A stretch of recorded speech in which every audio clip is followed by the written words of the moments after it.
Welcome back to the Deep Dive.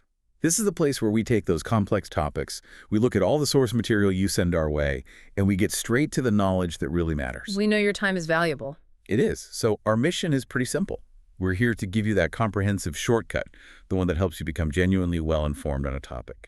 And today we are embarking on a really fascinating deep dive. The subject sort of intersects national security, civil engineering, and of course, humanitarian aid. We're talking about the Pakistan Army. That's right. Specifically, its rapidly evolving role in disaster management and what you could call national resilience. It's a real story of institutional transformation. Our mission today is to trace that exact evolution. We want to understand how a military organization, one that's traditionally defined by defense, has so systematically transitioned into what our core sources are describing as soldiers of humanity. It's a powerful phrase. It really is. Huh? And to do this, we're drawing some deep insights today from a research series by Mr. Zahir Ahmad Mir. It's a body of work that gives a very facts-based, I should say, distinctly patriotic perspective on this journey. A journey towards nation building and internal security. Exactly. I think it's crucial to anchor this whole conversation in the reality of what happens during a catastrophe. A sudden, large-scale domestic catastrophe. That initial chaos. That initial chaos. When an event strikes, whether it's an earthquake that just collapses buildings or, monumental flooding that literally reshapes the land, those first few moments are defined by a total vacuum. A vacuum of organization, of effective response. Precisely. And in Pakistan, the sources consistently highlight one thing. The military is the default entity. It's the first responder. They're the ones who arrive, and they arrive equipped to do three things, right? To rescue, to heal, to rebuild. That's the quote that keeps coming up. It's such a powerful structural phenomenon when you think about it. It moves the soldier from being, just a defender of some abstract border to becoming a very palpable domestic savior, an active agent in civilian life right at the moment of maximum vulnerability. And that transition, as you point out, it's not random at all. It's the result of decades of strategic institutional development. And learning from tragedy. And critically, learning some very hard lessons from repeated national tragedies. Okay. So this brings us to the core questions we really want you, the listener, to keep in mind as we navigate this history. First, how was this humanitarian role actually formalized across different political and military eras? And the second question, maybe the more compelling one for today's context. Right. How has it adapted, specifically to these deeply modern challenges like climate change and the, frankly, indispensable need for sophisticated information technologies? Okay, let's unpack this. We should probably start right at the beginning with the origin story. The foundation. When we look at the historical foundation for this huge institutional shift, all the source material points directly to one era. And that is? The era of Field Marshal Ayub Khan. Specifically, it was the devastating floods of the 1960s that are framed as the critical moment this all got set in stone. So this wasn't just, a case of troops being sent out with some supplies and helping out. Not at all. The sources seem to imply that this was the moment the Army became the essential logistical and engineering backbone for the entire country's resilience. Absolutely. You have to understand, before this period, any large-scale internal disaster response was, it was often localized. Ad hoc. Very ad hoc, reactive, completely fragmented. It just couldn't cope with the sheer scale of something like the Indus River system when it breached its banks. So what did Ayub Khan do differently? His response was pivotal because he organized Pakistan's first nationally coordinated flood relief operations.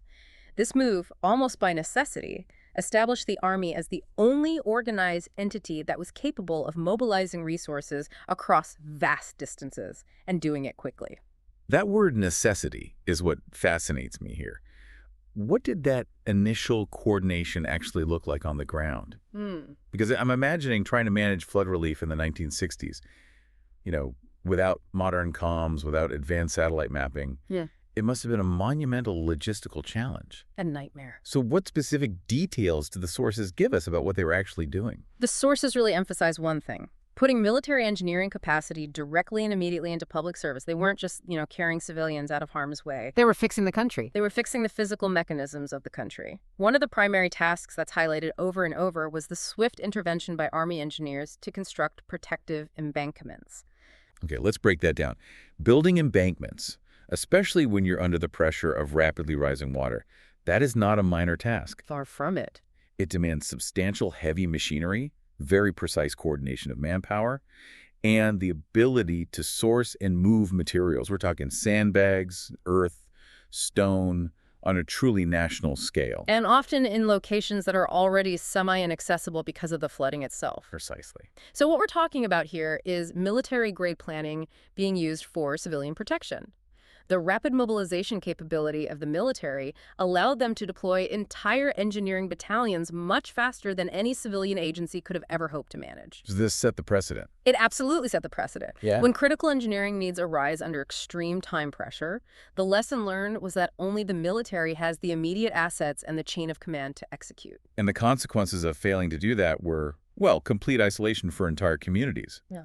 The source also specifically mentions the restoring of crucial bridges. That is the ultimate connectivity challenge, isn't it? When a flood compromises or completely washes out a bridge, entire communities, Thousands of people. potentially thousands of people, are instantly cut off. No supplies, no medical aid, no evacuation routes. So what did the Army do? The military's capacity to deploy things like pontoon bridges or to perform rapid structural repairs on damaged bridges was absolutely defined. That wasn't about a permanent fix, was it? No, not at all.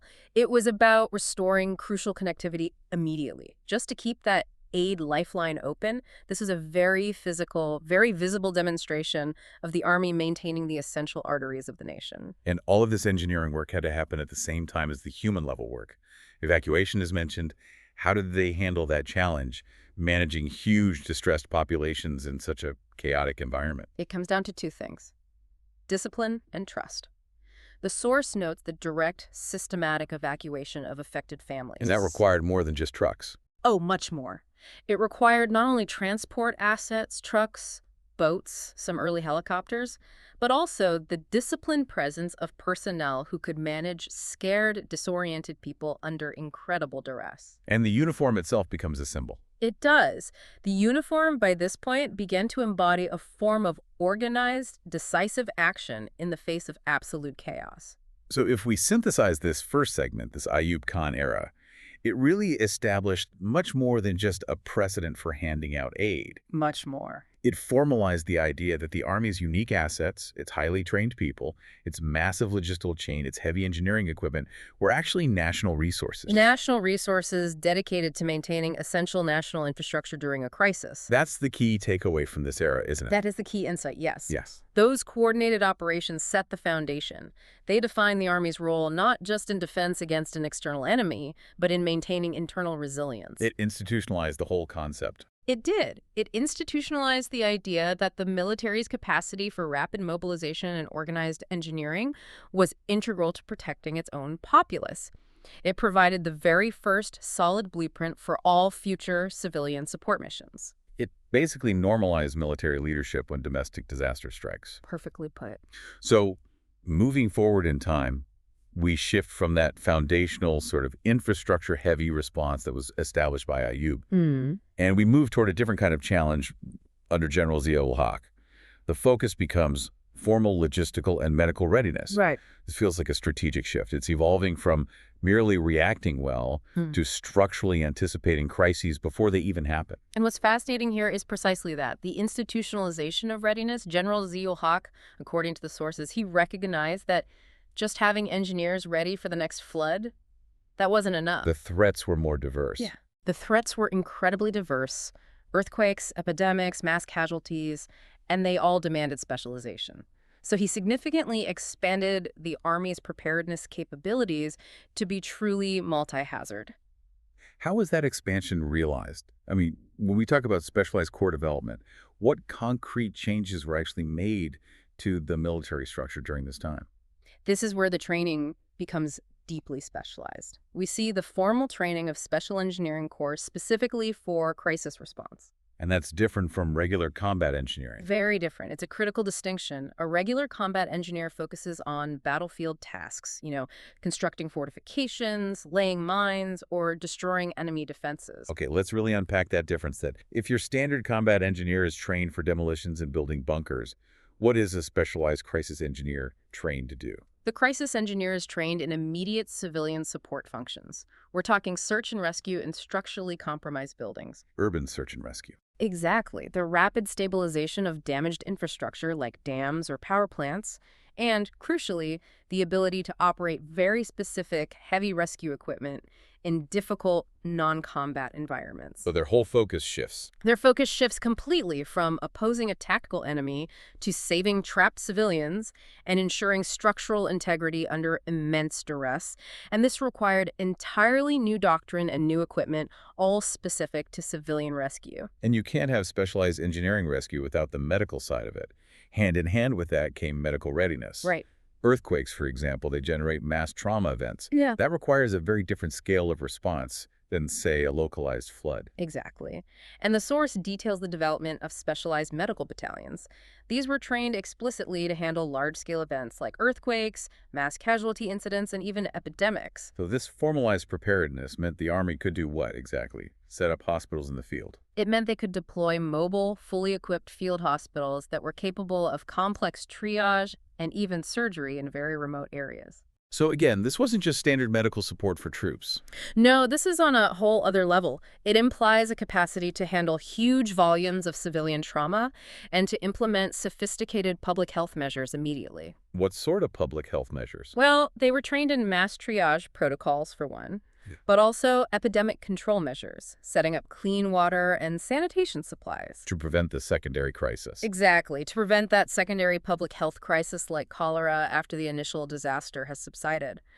By creating this dedicated mobile medical infrastructure, Zia's era really elevated the Army's role. From just providing transport for victims. To delivering sophisticated, organized medical care in environments that were completely hostile to any civilian medical system.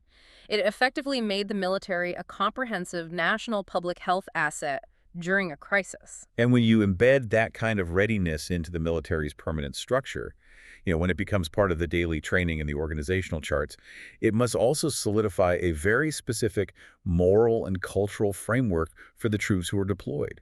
The sources definitely explore that. They look at the underlying cultural values that were instilled during these missions. It wasn't just about logistics. Yeah. It was about defining the purpose of service in a humanitarian context. The ethos that's highlighted is that faith, discipline, and service became the motto of every relief mission. So these missions were being framed as more than just a duty. Correct.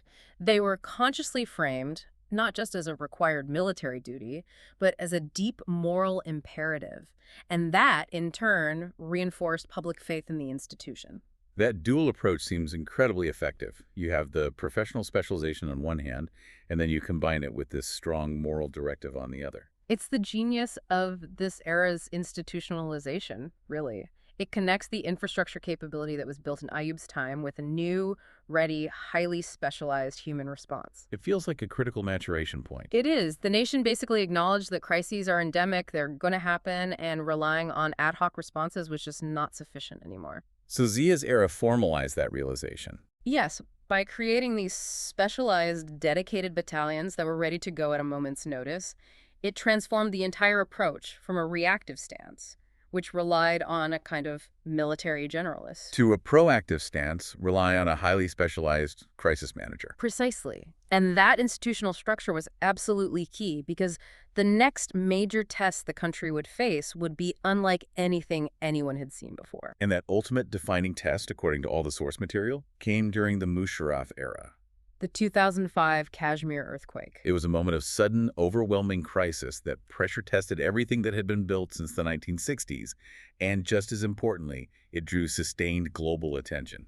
It was an unparalleled test of the system. The October 2005 earthquake is characterized in the source as the deadliest in Pakistan's history. And the location was a huge part of the challenge. A huge part. It struck the mountainous regions of Kashmir and Khyber Pakhtunkhwa, creating these unprecedented logistical, geographical, and temporal challenges. Roads were just gone.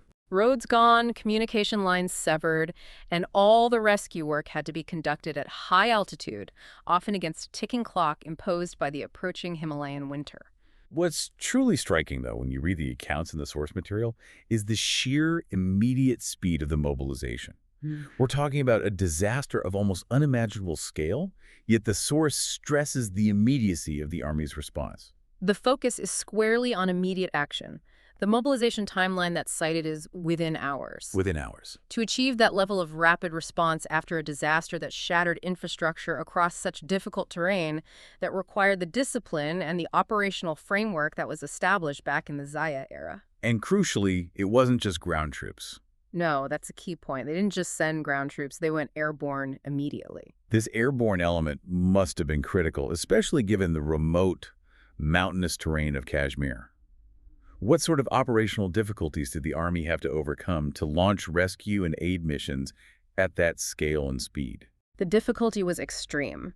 We are talking about operating in high-altitude valleys, often with zero visibility and very few viable landing zones. So they had to create their own? The engineering battalions had to rapidly clear temporary landing zones while the aid operations were already running. The Army deployed its air assets, its helicopters, to rescue thousands of people who were isolated in the mountains of Kashmir where any road access was completely impossible. That's a level of risk and execution civilian organizations just couldn't attempt. Not a chance. And this leads to that crucial point about repurposing military assets on the fly. Helicopters, which are typically used for high-risk surveillance or troop transport, suddenly found themselves as dedicated humanitarian vehicles. This is the transformation of military assets into dedicated humanitarian tools, and it happened at peak efficiency. Yeah. The source provides these specific, really powerful examples that resonated globally. Like what? Military helicopters transformed into ambulances. They were airlifting the critically wounded, and it was primarily women and children out of these remote, devastated valleys. And the ground assets followed suit, didn't they? Providing that immediate organized shelter and support. Exactly. We also hear the very poignant detail of military tents becoming temporary classrooms for displaced children. That speaks to more than just triage. It speaks to immense resource flexibility and a complete organizational focus on long-term human need. The military structure provided immediate order and resources in a place where all civilian structures had instantaneously failed. And because of the scale, the 2005 response was highly visible. The entire international community was watching and pouring in aid. What specific traits did the world observe during this crisis that really cemented the Army's reputation in humanitarian response? The traits highlighted in the source are very specific, and they all focus on performance under pressure. Which were? Discipline, compassion, and efficiency unmatched in crisis response. Discipline ensured aid was delivered fairly, without confusion, in a totally chaotic environment. Efficiency ensured the highest rate of lives saved and resources deployed effectively. And the compassion. And the visible, high-stakes compassion, that image of a uniformed soldier carrying a child, that defined the human face of the entire organization. Here's where it gets really interesting, because the source draws a direct, very powerful conclusion about the nature of leadership that was tested by this defining crisis. It moves beyond just operational efficiency and hits a more philosophical note. It does. The leadership lessons summarized from that 2005 experience is really foundational to the source material's argument. And the lesson is? Leadership is not about orders. It's about humanity in action. What does that mean in practical terms? It means the organizational discipline that was built over decades allowed individual soldiers, from the highest-ranking general down to the frontline infantryman, to prioritize saving lives instantly, often by bypassing bureaucratic hurdles. The system was structured not just to follow rules, but to facilitate effective, compassionate action first and foremost. So the 2005 earthquake served as the ultimate proof of concept. The systems from Zia, the precedent from Ayub, they all translated directly into this effective, globally recognized mass-scale humanitarian action. It was the inflection point. It was the moment where the role of soldiers of humanity stopped being a metaphor and became an institutional reality. The sheer logistical feat of moving and supporting millions of people in a destroyed mountainous region that defined the organization for a generation. So we've covered the establishment of infrastructure support with Ayub, the institutionalization of specialized medical readiness with Zia, and that defining moment of mass efficiency and compassion with Musharraf. Now we have to make a critical leap. We're jumping into the contemporary era under Field Marshal Syed Asim Munir, where the sources indicate that disaster management has undergone a complete technological transformation. It's really entered the digital age. So what does that mean? This represents the latest and by far the most sophisticated evolution. The challenge itself has shifted. It's moved from reacting to sudden high-intensity events like an earthquake to managing sustained, predictable, yet increasingly catastrophic climate events. We're talking about superfloods and heat waves. Chiefly, yes, recurring superfloods and heat waves. And the solution being applied is the fusion of that old-school military discipline with advanced data science and predictive analytics. The integration of advanced technology here feels like more than just an upgrade.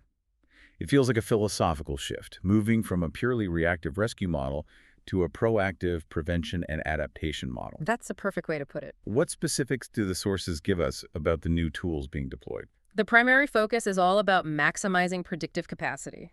We see the deployment of sophisticated AI-based weather analytics for advanced forecasting and for highly granular risk assessment. So this moves the organization way beyond just relying on traditional weather reports. Miles beyond. How does that AI actually function in this context? Yeah. I mean, what kind of data is the military feeding into these models to get a strategic advantage in forecasting? These systems are integrating massive, diverse data streams. We're talking satellite imagery to monitor glacier melt and snowpack, Okay. hydrometeorological data from thousands of river gauges and in catchment areas, historical flood mapping going back decades, and high-resolution digital elevation models of the terrain. And the AI processes all of that. The AI processes all of this complex input and generates forecasts with much longer lead times and much higher accuracy. This enables them to do anticipatory deployment and targeted evacuation of high-risk zones days or even weeks before disaster strikes. Instead of waiting for the emergency call. Instead of waiting for the banks to burst. That capability alone is transformative. What about ground-level monitoring? An immediate damage assessment once a flood is actually underway. That's where the other critical technological asset comes in, the utilization of drone-assisted surveillance. Drones provide real-time, high-definition data on flood progression. So they can see exactly where the water is going. Exactly. They can identify isolated populations immediately. They can assess infrastructure damage without putting human lives at risk.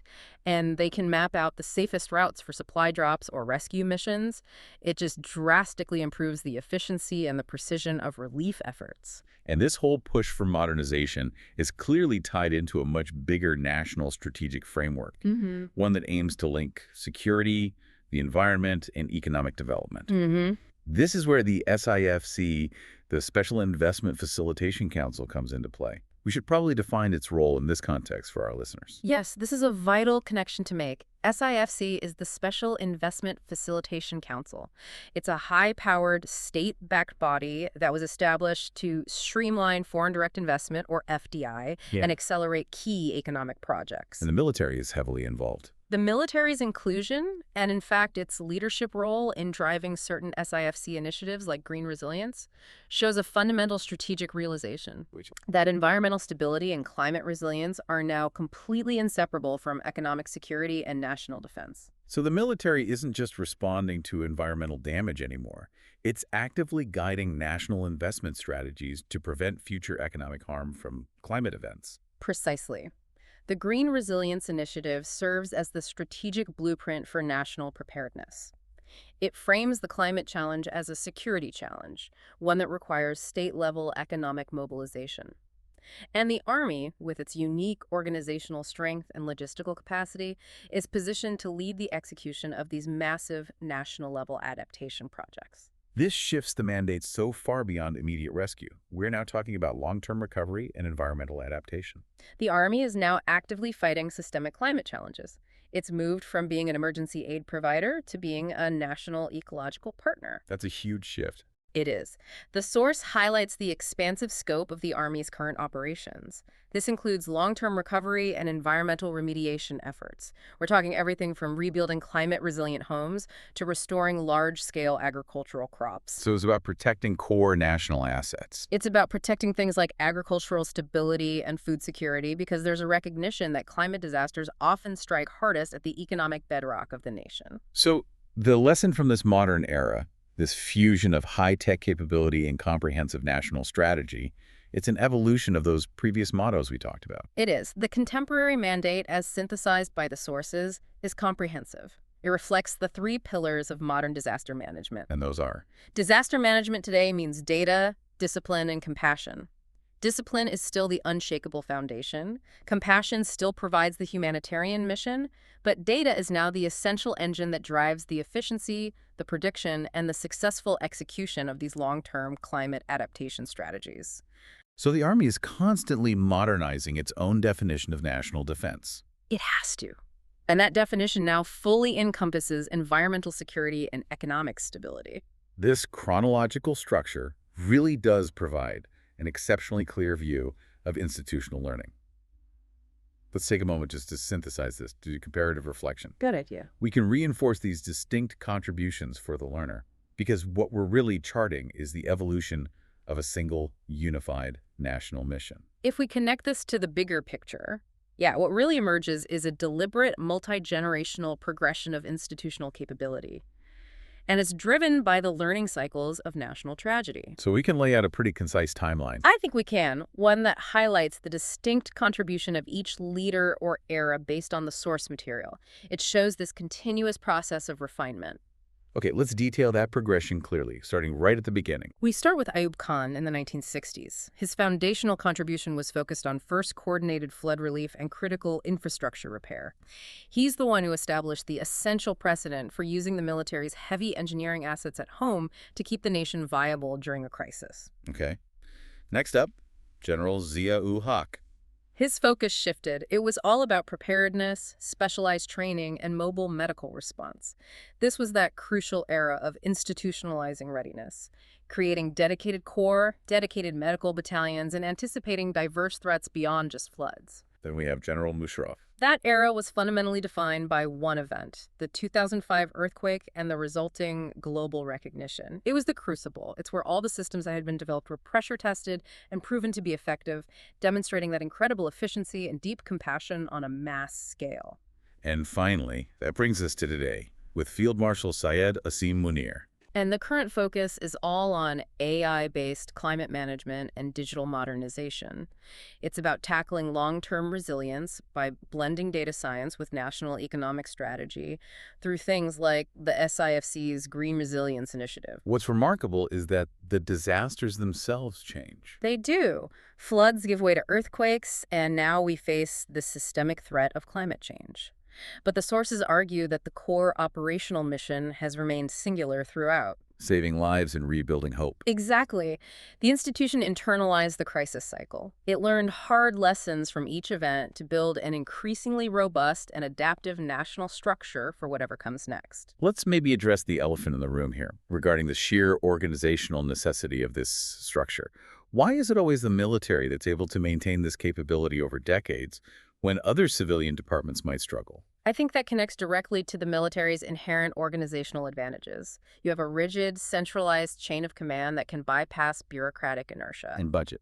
A guaranteed budget allocation that's far less susceptible to political shifts.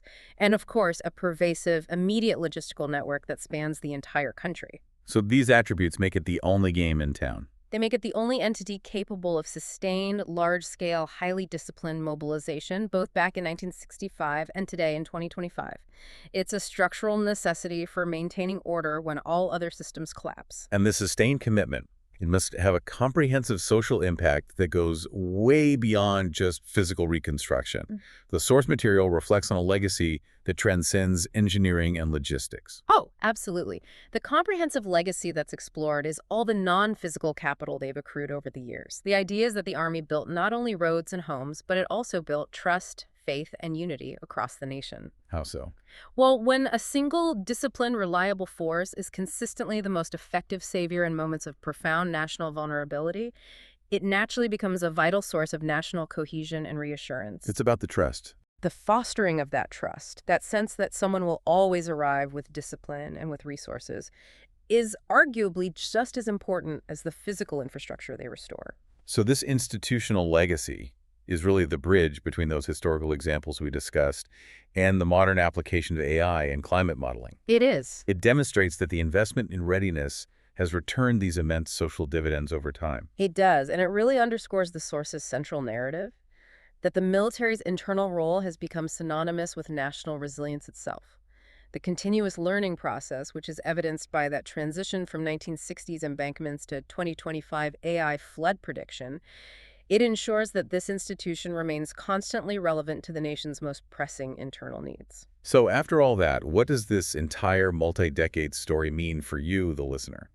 We've traced this profound journey of Pakistan soldiers from being traditional defenders of borders to becoming what the source material so compellingly calls the guardians of the nation's heart. The entire story is really a case study. It's a case study in sophisticated institutional adaptation and resource maximization under extreme duress. Mhm. When major calamities strike, the Army, with its unique capacity for rapid mobilization and its highly trained organization, effectively serves as the bridge between life and death. Explain that. They provide that immediate and sustained connection, the medical care, the logistical support, the structural rescue that prevents a localized disaster from spiraling into a total national catastrophe. It's just profoundly interesting how the very definition of national security is being forced to expand. It has to now include advanced environmental and data resilience right alongside traditional defense roles. It has to. We saw how Field Marshal Munir's era focuses so heavily on predictive data, on AI deployment, and on these strategic initiatives like green resilience. Absolutely. The role is becoming exponentially more complex. It's no longer sufficient to be an expert logistics operator or a brilliant combat engineer. The modern requirement demands that a sophisticated data analyst and a climate adaptation specialist have to be integrated into the military infrastructure. Because the challenges are different now. The challenges are not just geopolitical anymore, they are fundamentally hydrometeorological. Which leads us directly to our final provocative thought, something for you to mull over as you conclude this deep dive. Okay.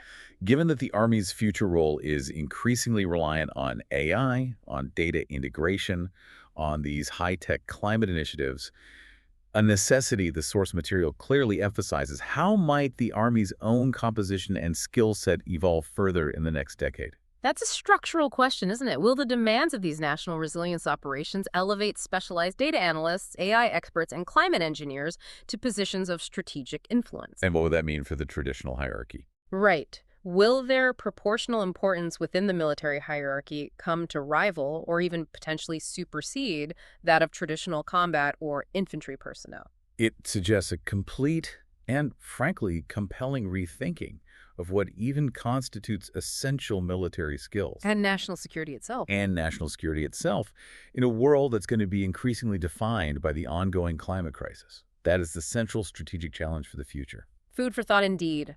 Thank you for joining us for this deep dive into Pakistan's evolving resilience strategy and the institutional learning cycle that drives it. We hope this has given you a much clearer and a deeper understanding of the complex, the humanitarian, and the highly technological role played by the military throughout the nation's history. Until next time.